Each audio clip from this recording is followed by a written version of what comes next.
Welcome to the Deep Dive. Today, we're diving into something really common, learning to speak English. Millions of people want to do it for jobs, travel, just connecting with others. But let's be honest, actually starting to speak, that can feel, well, pretty overwhelming. Yeah, definitely. So if that sounds like you, this deep dive is absolutely for you. Absolutely. That initial hurdle, that hesitation, it's huge for so many learners. And for this discussion, we've really dug into two key resources: learning to speak English simply and speak English with confidence. Right. We've sort of synthesized the main ideas to give you, hopefully, a really clear path forward. Exactly. Our mission today is pretty simple. Pull out the most practical, actionable tips, and just as importantly, some encouragement to help you, our listener, start speaking English more confidently, whether you're just beginning or trying to get back into it. Okay, so let's jump in. A really big idea that comes through loud and clear from both sources. It's starting simple, and crucially, letting go of that need to be perfect right from the get-go. Oh, that's so fundamental. That fear of messing up, it can just stop you in your tracks. Yeah. But it's critical to understand that making mistakes is completely normal. It's part of the process. Heck, even native speakers trip over their words sometimes. All the time. Exactly. So the real key is just to start. To actually, open your mouth and say something, even if it's small sentences. Right, like those really basic ones. My name is Marley. Hey, I am going to. I like coffee. The goal isn't fluency overnight. It's about getting comfortable with these little building blocks, making it a daily thing. It's kind of like, learn to walk, you wobble first, right? You don't just run a 10K. That's a perfect analogy. And to help with that consistency, both sources really hammer home the idea of immersing yourself through listening. Okay, so tip number one, get English into your ears every day. Even if it's just, say, 10 or 15 minutes. Yeah. Think of it like tuning your ears, right? Getting used to the sounds. What kind of stuff should people listen to? Well, the sources give a few ideas. English podcasts, obviously. Shameless plug. Yeah. Or short stories read aloud, even just English songs you like. The main thing, especially early on, isn't even necessarily understanding every word. Okay. It's more about just getting your brain used to the rhythm, the sounds, the intonation of English, how it flows. Interestingly, actually paying attention to the sounds, not just having it as background noise, seems to be even more effective. Right, so active listening, even for short bursts. Okay, ears tuned. Now, how do we actually get our mouths moving?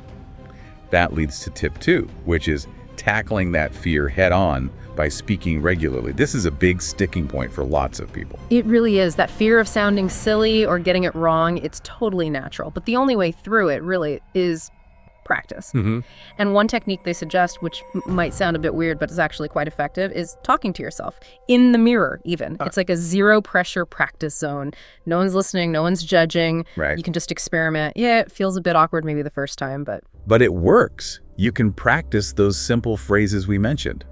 My name is, I am going to work. Exactly. The more you actually say them out loud, even just to your reflection, the less scary they become. Yeah. And learning to speak English simply actually has this great little story about a woman named Priya. Ah, yes, Priya's story. What's great about that is just how simple her approach was, but how much impact it had. Right. She just decided to say 5 simple English sentences to herself every night, just 5. And after about 3 months, she really felt her confidence grow. Wow. It's just a fantastic example of how small, consistent actions add up. You don't need some massive overhaul. It really proves that point, doesn't it? Small steps, practiced privately, can make a huge difference. Okay. So tip number 3 then encourages us to take it outside of those dedicated practice moments and start weaving English into daily life more. Yeah, this is about noticing English around you. Like, look at signs in English when you're out and about. Try to figure them out.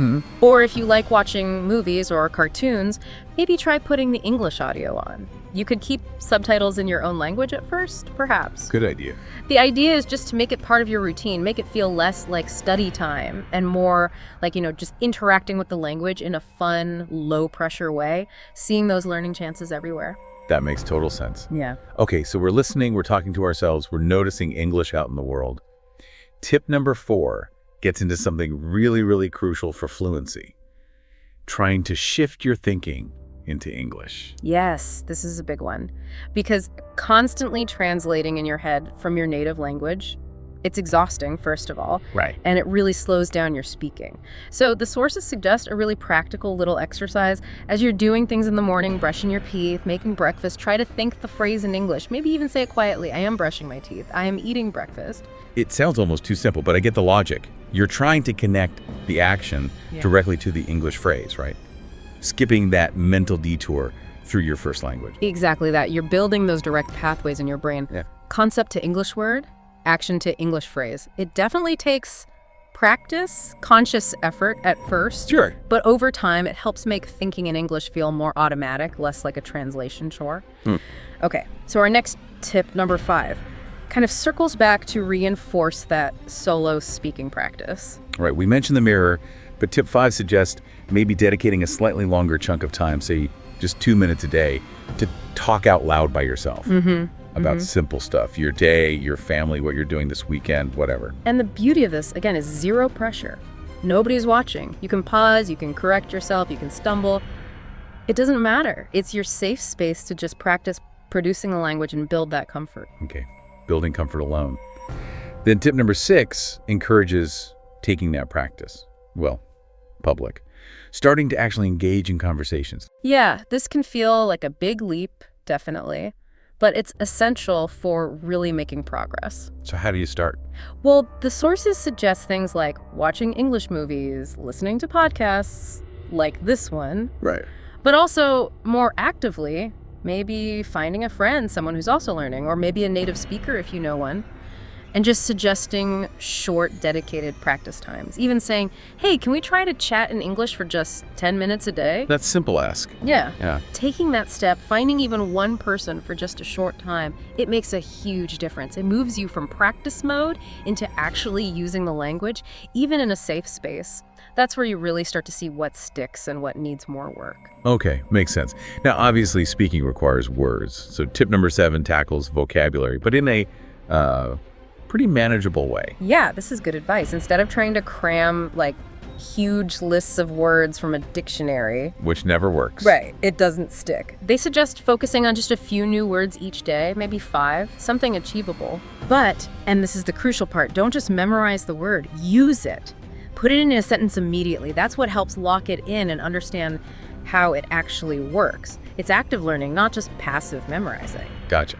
So if you learn the word, say, excited, don't just learn the definition. Make a sentence like, I am excited to practice my English today. Exactly. Using it makes it real, makes it memorable. Okay, and finally, there's a bonus tip, which involves using your phone for a bit of self-assessment, recording yourself. Ooh, okay. This one might feel a little strange for some people. It might, yeah, but recording yourself speaking English, even just for a minute or two, and then listening back, it can be incredibly useful. How so?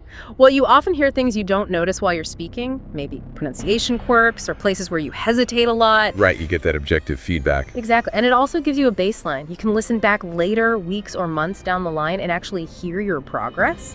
That can be a huge motivator. That's a great point. Okay, so let's quickly recap the main takeaways here. We're talking about starting small, accepting mistakes as normal, and just speaking from day one.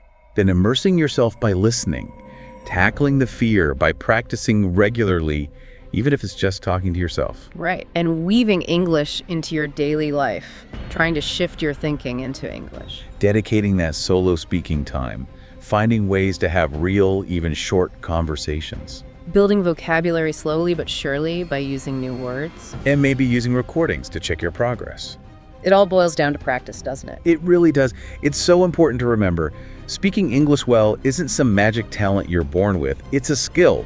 And like any skill, it improves with consistent effort and practice. Absolutely. So, to you listening, you can do this. You can improve. It just takes speaking, learning from the bumps along the road, and keeping at it.